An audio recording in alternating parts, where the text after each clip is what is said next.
प्रशासनिक अधिकारी, लेकिन हम जो से हमारा स्ट्रक्चर है बना हुआ कि हमारी बैकबोन प्रशासनिक अधिकारी रहते हैं, फ्रंट में निर्वाचित जनप्रतिनिधि रहते हैं और निर्वाचित जनप्रतिनिधियों के साथ प्रशासन की सक्षमता से सरकार काम करती है। इसलिए बेसलाइन पे काम करने के लिए अपने अपने दायरे के अंदर बहुत अच्छे से काम करें। इसी अपेक्षा के आधार पर यह कलेक्टर कॉन्फ्रेंस हमने आयोजित की है। मोटे तौर पर 6 महीने बाद हम इसका रिव्यू करेंगे। एक साल में इसका 1 साल 3 महीने का टारगेट अभी लिया है और जैसा कि कुछ हमने निर्देश भी दिए हैं, कलेक्टर, सीईओ और अन्य अधिकारी ग्रामीण क्षेत्रों में रात्रि विश्राम करें, सरलता से लोगों के साथ मिले जुले, जनप्रतिनिधियों से संवादहीनता नहीं होना चाहिए, जन सुनवाई में भी लापरवाही नहीं करना है, सीएम हेल्पलाइन की शिकायतों पर ध्यान दे, जिले में अच्छे सुझाव, अच्छे नवाचार जिलों के अंदर और कई योजनाओं में सुधार की गुंजाइश है। हमने कई जिलों का जिन्होंने अच्छा काम किया है उनके प्रेजेंटेशन भी देखे सुने हैं, जैसे हेल्थ में जिसने काम किया, अपने एग्रीकल्चर में अच्छा काम जिस तरह से हुआ है, ऐसे अलग अलग कलेक्टर या उनके जिलों के अंदर के जो 4, 5, 6 जिनने अच्छे अपने प्रेजेंटेशन बनाए उनकी बात भी कही है। कई अच्छे नवाचारों के बारे में जानकारी भी आई है और जैसे एग्रीकल्चर सेक्टर में भावांतर योजना को लगभग 1.5 लाख से ज्यादा लोगों ने पंजीयन किया है और भावांतर योजना का के नीचे से किसानों को उनकी जो हमारी पूर्व घोषित योजना है कि हम अपनी मंडी में भी अच्छा भाव दिलाएंगे और मंडी के भाव के बाद का डिफरेंस अमाउंट जो 5,328 तक हमको देना है वो हम दे के रहेंगे। इसलिए स्वाभाविक रूप से किसान को जो बाकी उपार्जन में लंबी लाइन लगना पड़ता था, तुल कांटे से लेकर के कई कठिनाई होती थी, वो सब से निजात मिलेगी। लेकिन हमने ये भी कहा कि एग्रीकल्चर में भी जैविक खेती को भी बढ़ावा दें, क्योंकि जब हम पशुपालन को बढ़ावा दे रहे हैं, प्राकृतिक खेती भी बढ़ना चाहिए और इनके पंजीयन करके, क्योंकि इसमें दोहरा लाभ रहता है। हमारे पशुपालन के आधार पर जैविक खाद भी अपने पास उपलब्ध रहता है और उसी के आधार पर एग्रीकल्चर में जब प्राकृतिक खेती करते हैं तो उसके पंजीयन करा लेते हैं, तो पंजीयन के आधार पर किसानों को भारत सरकार के माध्यम से भी और राज्य सरकार के माध्यम से अलग से लाभ भी मिलता है। उद्यानिक फसलों के बारे में भी अच्छी बात हुई है। इसमें उद्यानिक फसलों से किसानों की कम भूमि में भी अच्छी लाभ मिलता है। उदाहरण के लिए गुना के अंदर गुलाब की खेती के प्रेजेंटेशन बताया है। अब हमने कहा गुलाब की खेती गुना में हो रही है और भी ऐसे फूलों की खेती को बढ़ावा दे सकते हैं। बहुत अच्छे से इस पे बात हुई। ड्रिप स्प्रिंकलर सिंचाई को भी बढ़ावा देने पे हमारा जोर है, क्योंकि इसमें बूंद बूंद पानी बचता है। बड़े पैमाने पे जब हमारा सिंचाई का रकबा बढ़ रहा है तो सिंचाई के रकबे में भी हम स्प्रिंकलर से और नीचे तक एक एक बूंद बचा करके अधिकांश खेती के अंदर सिंचाई का रकबा भी बढ़ाएं और उसको लाभ दिलाएं। प्रत्येक जिलों में कहा गया भाई, चूंकि प्राकृतिक खेती, जैविक खेती को हम बढ़ावा दे रहे हैं तो खेती के लिए उत्पादों का बाजार भी निर्मित करें, ताकि एक सप्ताह में एक दिन के लिए वो उत्पाद भी बेचने की जगह हो जाए, वहां वो अपना प्रॉपर माल बेच सके। तो ये जो किसान उत्पादन करते हैं उससे उनका लाभ मिलेगा।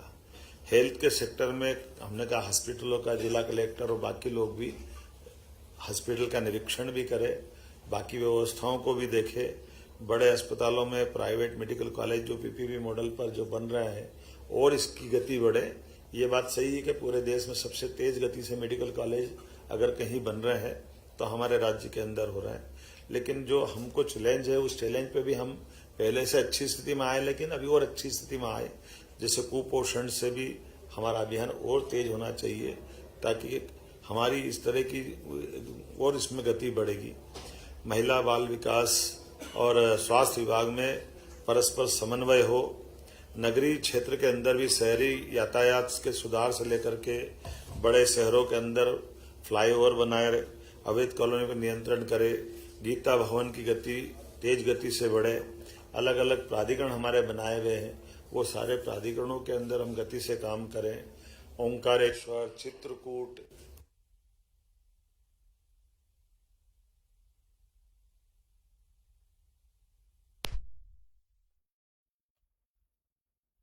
पे हम ध्यान दे रहे हैं, लेकिन धार्मिक पर्यटन पर्यटन केंद्र बन के निकले। तो धार्मिक पर्यटन से कई प्रकार के रोजगार भी मिलते हैं, हमारी पुरातत्व और धार्मिक आस्था के केंद्र भी मजबूत होते हैं। तो ऐसे समग्र रूप से इनमें बड़ी भूमिका प्राधिकरणों की है। तो विशेष क्षेत्र प्राधिकरण अपना अपना काम करे, इस दृष्टि से भी हमने इन प्राधिकरणों को और मजबूत करके इस पे काम करेंगे। उद्योग रोजगार, ये तो हमने उद्योग रोजगार वर्ष घोषित किया था, इसलिए इसमें सभी प्रकार के हेवी इंडस्ट्री, एमएसएमई इंडस्ट्री और लघु कुटीर उद्योगों को पर्याप्त बढ़ावा दे करके इसमें जो हमारी परंपरागत रूप से जो आबादी काम कर रही है उसको तो बढ़ावा देना ही है, लेकिन नए नए प्रकार से भी जोड़ करके इनके क्लस्टर बना करके उसको हर एक व्यक्ति को इससे जुड़ करके लाभ दिलाएं। इसी में एमओयू जो इतने हुए हमारे पिछले 2 साल के अंदर रीजनल इंडस्ट्री कॉन्क्लेव में, या हमारी जो जीआईएस हुई थी उसमें, या अभी जो हमारे कार्यक्रम चल रहे हैं रोड शो के यहाँ के, इस पे भी काम करें। और पुरानी मिलों के निपटारे की दृष्टि से भी, जैसे हमने अपना हुकुमचंद बिल का निराकरण किया, उज्जैन का किया था, रतलाम, ग्वालियर और ऐसे स्थानों पर जहां जहां भी मिलों की या जिनिंग प्रेस की या इंडस्ट्री की कोई जमीन है, उसका जमीन का वापस लेकर के पुनर्उद्योग की दृष्टि से या विकास की दृष्टि से उसका बेहतर से बेहतर उपयोग हो जाए। और खासकर जिलों में लघु कुटीर उद्योगों के, ये गृह उद्योग है, लोग घर से ही काम कर सकते हैं, इस दिशा में भी इसको बढ़ावा करें। भू अर्जन की प्रक्रिया सरल करें, इस दिशा में आगे बढ़े।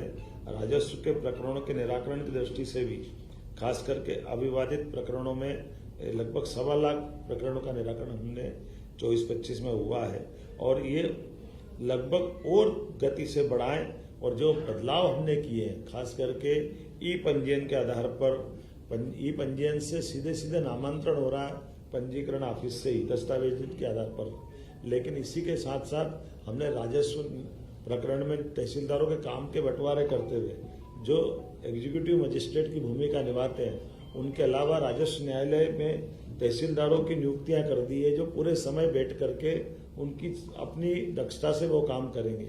हमारे जबलपुर ने बहुत अच्छा काम किया था उसके, और साथ साथ बाकी राज्य के अंदर भी, बाकी जगह भी ये काम इसी प्रकार से चले। और ऐसी सभी चीजों के साथ कुल मिलाकर यशस्वी प्रधानमंत्री के नेतृत्व में हमने कई क्षेत्रों में, जैसे स्वच्छता में, क्लीन एयर में, शहरीकरण में, मेट्रो, खासकर मेट्रोपॉलिटन सिटी बनाने में 2 मेट्रोपॉलिटन सिटी हमने बनाई है। ऐसे कई कामों में, नई शिक्षा नीति लागू करने में, पीएम एक्सीलेंस कॉलेज बनाने में 52, हमारे 55 जिलों में पीएम एक्सीलेंस कॉलेज बने हैं, शांतिपनी विद्यालयों की गति तेज बढ़ी है। ऐसे और कुछ भी विषयों को लेकर भी पूरा समग्र रूप से जो जन कल्याण के विषय हैं उन पर 2 दिन तक ही मंथन चलने वाला है, और कोशिश कर रहे हैं कि इन कामों के बलबूते पर सरकार की प्रशासनिक दक्षता के साथ जन कल्याण की भावना का प्रकटीकरण भी हो, और हमारे रिजल्ट मध्य प्रदेश सरकार के यशस्वी प्रधानमंत्री के नेतृत्व में कदम से कदम मिलाकर जो एक सुशासन की साख है वो और मजबूती से आगे चले। नगरीय विकास पर भी आपका बड़ा फोकस रहा, कहा जा रहा है कि सड़कें जो बिगड़ जाती है उसको आपको बड़ी गंभीरता से, हमने ये कहा कि हमने कहा कि भाई बारिश के समय सड़कें खराब होती तो प्रयास ऐसा करें कि पानी का निराकरण हो। बारिश के समय जो एक्स्ट्रा पानी आ जाता है उसका भी एक तरह से, पानी भी 2 तरह का, सीवर का पानी और बारिश का पानी, एक एक करके वो सारी चीजें भी जोड़ रहे हैं, जिसके कारण से जनता को सुव्यवस्था। कल की बात आप आज मत बात करो ना, मेरी बात तो सुनो भाई, तुम तो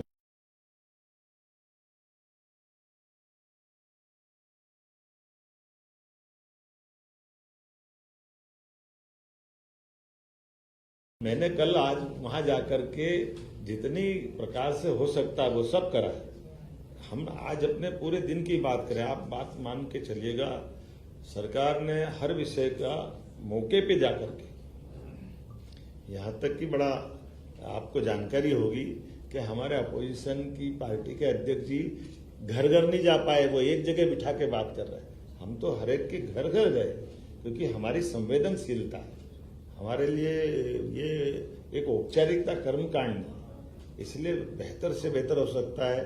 हमने कार्रवाई भी की, बाकी काम भी किया। आप